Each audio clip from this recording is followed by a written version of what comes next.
এ কোরআন বলছে আমার ভিতরে শুধু রাজনীতি নাই, গোটা বিশ্বকে রাজনীতিকে আমি শিখাই, অর্থনীতি শিখাই, পৃথিবী চলবে কিভাবে তা আমি দেখাই।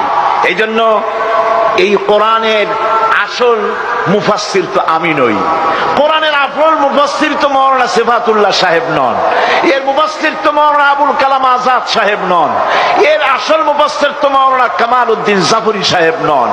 এর আসল মুফাসসির কে?